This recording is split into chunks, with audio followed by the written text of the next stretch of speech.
Welcome to Sputnik, orbiting the world with me, George Galloway. And me, Gayatri. The former peace envoy, Tony Blair, once told me, mano a mano, that if he could, he would invade Burma, and Zimbabwe too for that matter. Now he's working for the very same Burmese junta he was ready in 2003 to invade and topple.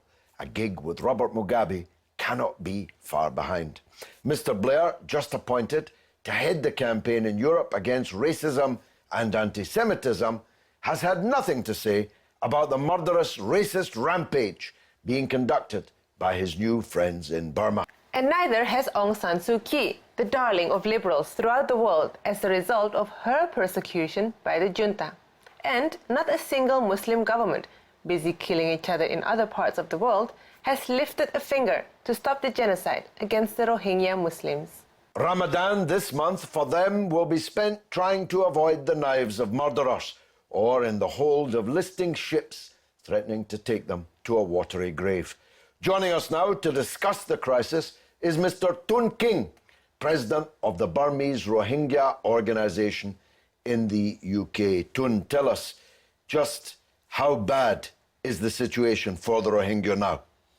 Well, it's very shocking, it's very tragic moment we are facing in our own country. You can see 8,000 Rohingya people are floating in high sea without food and water. They were floating at high sea more than 6 days.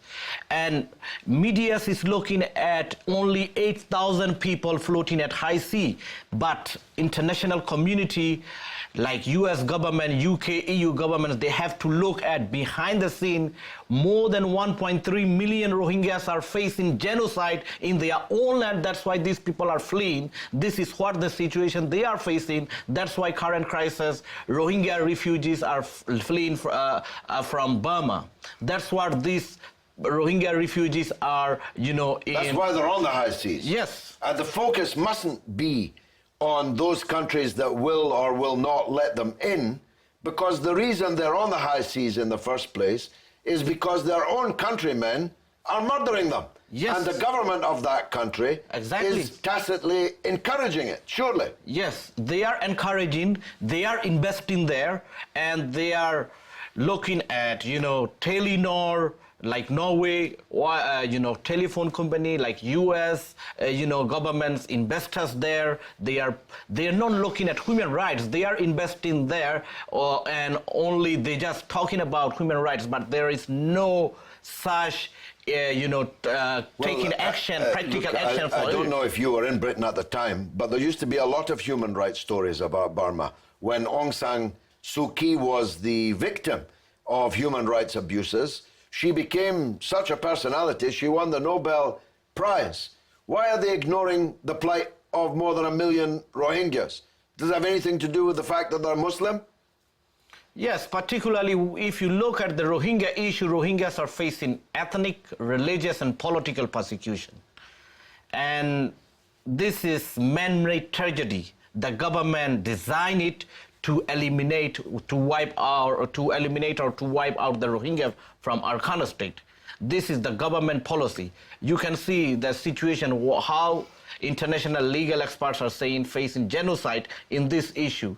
And Aung San Suu Kyi, she's just silent. She's not speaking up. Last week, we had a conference in Oslo, 7 Nobel Prize winners speaking up about the situation of Rohingya and calling to end systematic persecution of the Rohingya, which amounts to genocide. But until today, she's not speaking at all. Now, I know why she's not speaking up, because she's a hypocrite, and I always knew that she was. I always knew she was a wrong one, even when all the other liberals were fawning over her. But what can you say about those Western governments that were once upon a time part of a bloc against the junta? Mr Blair even told me, as I said in my introduction, that he would, if he could, invade and topple them in Burma. Now they're working for them and doing business with them. That must make your blood boil. This is unbelievable. This is very shocking. And Mr. Blair been 2-3 times in Burma, as far as we seen in medias. But we didn't see any, public statement from his office why he was there and what he raised about human rights issue, particularly Rohingya genocide issue, whether he raised or not, we never know. I don't think he raised anything at all, and he was there. And we have seen, Napier with the top-level government people, he was speaking up there. So No, what we can see is he's been meeting all the top people in the regime, and I can assure you he would not have been concerned about the Rohingya, although he's the head of a faith foundation, and now he's the European envoy against racism and anti-Semitism and xenophobia. Now, xenophobia is the real reason for the Burmese persecution of the Rohingya, because they want to be ethnically pure Burmese. They don't want to accept the Rohingya as being Burmese on racial grounds. Am I right? yes, definitely, that's right. And many people are puzzled. People in the West think of Buddhists as peaceful people who meditate and chant and are kind to animals and so on. But they're not kind to their own compatriots, the Rohingya. Is this a Buddhist thing, or is it a Burmese nationalist thing, or is it both?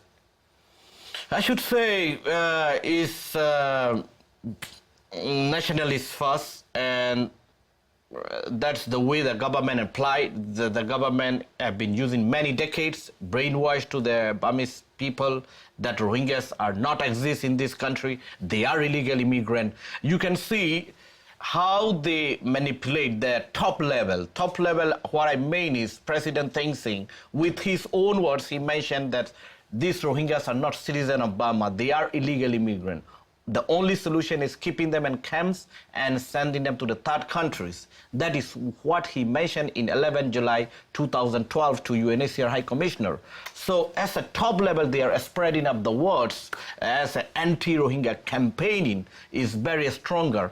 And also, as if you look at the background of in Burma, nationalism is long time there, but the government is playing a key role currently. They are, after President Thein Sein government came to power, anti-Rohingya campaign become stronger. As a result of that, you can see 2012, a state-organized ethnic cleansing or genocide happened in Arakan state, and thousands of Rohingya were killed and hundreds of women were raped, new apartheid system introduced, and pushing 140,000 Rohingya IDPs, internally displaced persons in IDP camps, and blocking aid. And he is telling that whether you want to stay in camps without food or you want to leave the country. He given us two options to the Rohingyas. That's why they are leaving from. What about the ASEAN community, the Southeast Asian communities? I understand that only Malaysia and Indonesia have received some of the migrants who fled, but only for 1 year. How have the rest of the regional governments responded? Well, it's very disturbing, it's very disappointing. They are talking, they giving shelter for 1 year and so on, these things. But it's not the issue. The issue is why these people are fleeing from the country. Why these people are fleeing from the country. How are the ASEAN governments towards the Burmese? Can't they put pressure on the Burmese government? We've been seeing many times, they talk about it a lot, but they never go as a practical action. Sometimes we have seen that they used to say it's an internal problem. Their internal problem, we can't interfere it. But it's become as a regional problem now.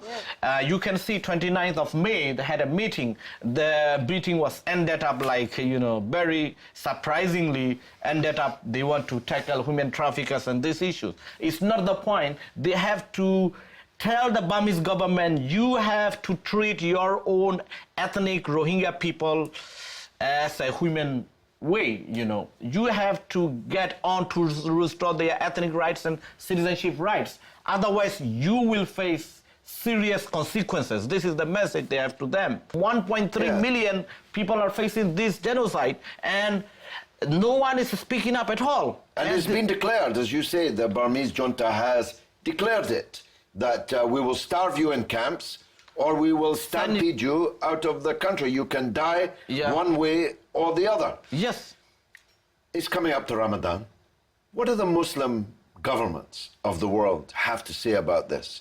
Can't they lift a finger to help their co-religionists in Burma? Well, we haven't seen that much action from them also.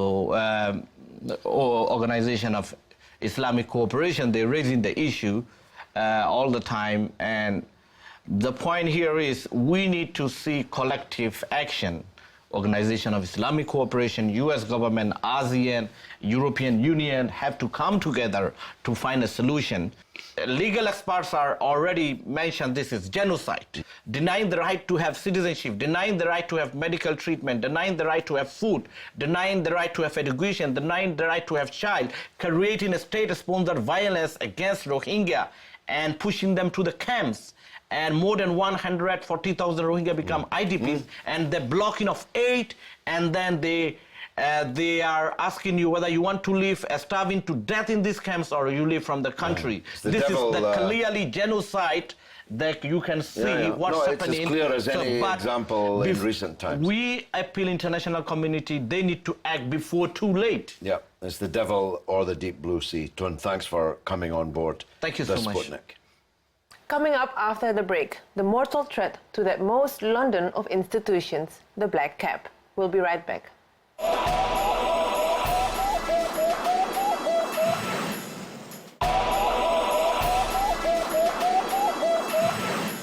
Welcome back to Sputnik. We've lost our red telephone boxes, and our red pillar boxes may still say Royal Mail, but they're owned by the King of Kuwait rather than the Queen of England. Not much of a 62nd anniversary of your coronation there, ma'am. Now our black cabs, like our starlings and sparrows before them, may begin to disappear from London streets.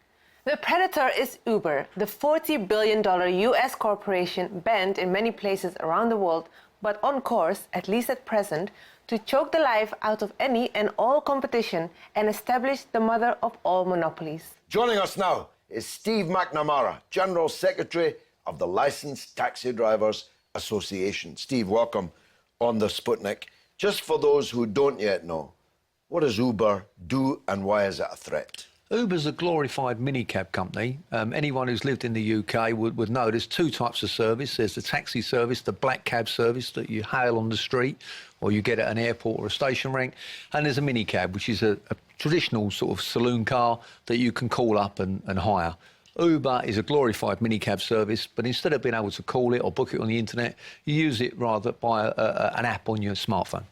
So the minicabs didn't put the black cab out of business, though many predicted that it might, because black cabs offer something special, and we'll come to that in a minute. Why is Uber such a mortal threat? The big difference is that the taxi service in London is the most regulated and controlled taxi industry anywhere in the world. The drivers, we're told what vehicles to drive, we're told what to charge, we're licensed very, very strictly indeed. We have to jump through so many hoops. You have to spend 3 or 4 years learning your way around. Lots and lots of controls on the taxi industry. What's happened is we're now competing with somebody who is virtually unregulated. Uber are being allowed to do what they want, when they want. They're acting as taxi cabs in London. They're driving a horse and cart through the rules and regulations that govern us and govern the minicab industry. And incidentally, it's just not us that say this. The established minicab industry is saying the same thing. And what's happening, they're being allowed to drive a horse and cart through the rules and regulations. They're doing exactly what they want, completely unhindered by Transport for London, who regulate taxis and private hire in London, under the mayor of Boris Johnson, the mayoralty of Boris Johnson. And as a result, we're struggling. The unskilled labour, driving uninsured, cheap cars, being held on the street using an app, using a meter to charge fares. All of these things they're not allowed to do. All of them they're being allowed to do. And the regulators say to us when we say, why are they being allowed to do this? It's a competition. Well, that's their mantra, of course, competition. But it's not fair competition, because my son-in-law is doing the knowledge at the moment, hopes to be one of your members before very long, if the trade still exists by the time he's finished. These hoops that you talk about are necessary hoops because they are character hoops. Yep. They are criminal record and other Yep. personality and behavioural checks. Yep. the standard of the vehicle has to be just so, the cleanliness of it has to be just so, and of course the knowledge of where you're actually going. And you can be held to account if you go the wrong way in a black cab, but you can't in an Uber. No, Uber are allowed to do exactly what they want. All of the things that you've said, with, as I say to you, Transport for London set our fares. They test me, and your son-in-law will be tested, that he knows every single street within 6 miles of Charing Cross without a sat-nav. He just knows all the names of the streets, public buildings, theatres, restaurants, anything that a passenger could want to know, you have to know. All of these things we're made to do. They then tell us what to charge. They make us drive one of the most expensive vehicles on the road, a black cab. The cheapest one at the moment is about £40,000 to buy. Cost a fortune to run. They do probably 18, 20 miles to the gallon. And we're constantly checked for safety of the vehicle, all of which is great. You know, the vehicle's checked on street, the vehicle's checked every 3 months to make sure it's safe. On-street compliance officers turning up on ranks, opening the bonnet, checking everything, all of which is great. It ensures public safety. Unfortunately, we're now competing with somebody who many of the vehicles are not even insured. Many of the people driving them are not even on the Uber platform. What's happening at the moment is you sign up for Uber, and then at the weekends, you just give the phone to your brother or your neighbour and he goes out in the car. He hasn't even been checked, let alone that you've been checked. He hasn't been checked. They don't even know who's driving the car. And the regulators and the police are telling us it's competition, hardly a level playing field. All we're asking for is enforce the existing laws.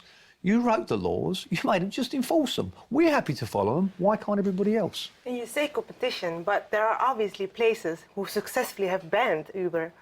Yeah, Uber's been banned in various places around the world. The difference being that they weren't licensed or regulated there. The idea of a licensed market is that you have to comply with the licensing regulations before you can operate. I mean, let me just give you some of the stories that we get from TfL now. To be a licensed operator, a minicab operator, there's various requirements you have to go through. But one of them is you've got to have a landline, a fixed landline, and that ensures that the public can ring you and contact you. So Uber haven't got a landline. So when we say to TfL, in a simple one, there's lots of others, they haven't got a landline. They say, they only need a landline on the day they apply. Only on the day they apply. Why would anyone write legislation where you only needed a landline on the day you... Obviously, Parliament intended them to have a landline. There's no two ways about it. Now, I introduced them as a $40 billion US corporation. How on earth did they amass that level of capital? And what's the purpose of it, if not to drive out all competition? Well, firstly, you're wrong. It's probably approaching $50 billion, I'm now informed, this week. The week before it was 48 billion. I'm now told this morning it's approaching 50 billion. Uber's business model is a complete mystery to many people. What happens at the moment, they get money in from various venture capitalists and various funding options, and they pump it out the door in the form of free rides. What they do at the moment, if you sign up to Uber, you'll get a £10 voucher. You then text George your code, he gets a £10 voucher. He texts me, I get a £10 voucher. Once I get one, you then get another one because they trace it back to you. They're pumping money out the door, they're bringing it in and they're spending it. Quite what the business model is, I really don't see, because at the moment they're not making any money, they're just spending it. But that's what you do if you want to create a monopoly. You basically undercut everyone else, free giveaways, 2 for the price of 1 and all of that. In this case, 3, 4, 5 for the price of 1. And once you've got the monopoly, of course, the market is yours to exploit as you will. Whereas your fares are regulated, theirs will not be. And the only way will be up. So how seriously are the cab trade taking this? What do you plan to do as the leader of the association? Right, well, what we did, George, the first thing we did, we approached the Mayor and Transport for London and we laid out very specific and clear breaches of the rules and regulations by Uber. And we said, these are the offences they're committing. They're using a meter, they're not allowed to. They're accepting automatic howls in the street, they're not allowed to. The driver takes the booking in the car, they're not allowed to. It's meant to be done at an operations centre. They're taking a booking in London and processing it in Holland in order to avoid paying tax. I'll come to that in a moment. They're supposed to be taking the... So we lay this big, long list of complaints in front of the regulator and we say this is what they're doing. They've then come back. It took them months to come back. They've come back with various reasons why they don't think it's quite illegal and why perhaps they should be doing this. Lots and lots of very lame excuses to why they're not operating. As a result of that and their refusal to act, we have taken out private prosecutions against Uber. The first one we've taken out is for the use of a meter. They're very clearly using a meter to price fares. That's currently going before the High Court. We're very shortly to issue private prosecutions for applying for hire, taking bookings in a car and operating without a licence. Once again, our members are having to fund this because the regulator won't do it. Questions need to be asked as to why the regulator won't do it. It's very clear what's going on.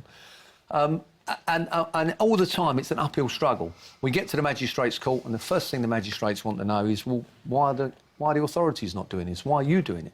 Why is it, if it's the issue you say, the regulator should act.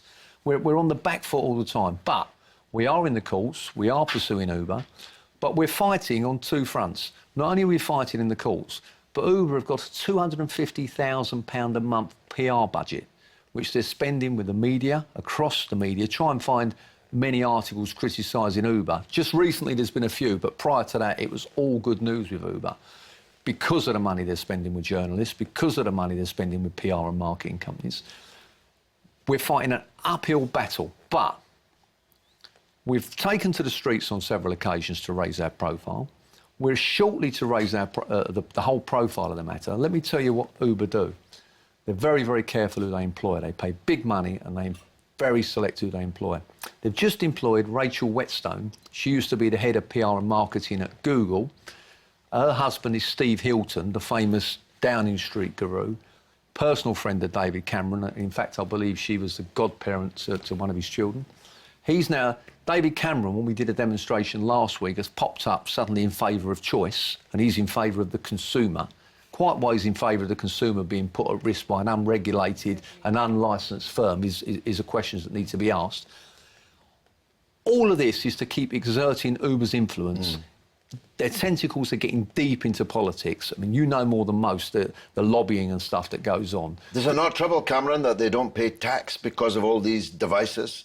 Doesn't seem to trouble Cameron at all. It certainly doesn't seem to trouble George. Am I right about that? They don't pay tax? Uber don't pay any tax in the UK. This $50 billion US corporation have domiciled themselves in Holland.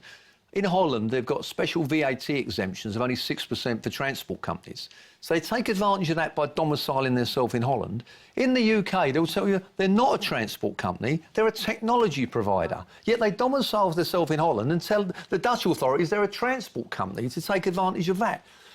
They're not paying a penny tax in the UK, and the irony of it is, Uber sell themselves to as potential earning income to unskilled people. They tell them you can become a cab driver, come onto Uber, and you'll earn £40,000 a year. And understandably, with the economy the way it is and unemployment the way it is, many people sign up to that lifestyle and that commitment. Why wouldn't you?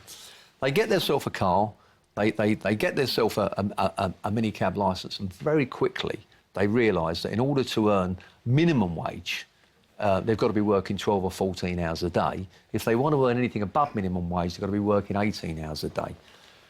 As a result, many of the Uber drivers are claiming tax credits and other Department of Work and Pensions benefits, which they're entitled to for not earning enough money. So they're not, Uber ain't paying us tax, and the taxpayer is paying Uber's drivers.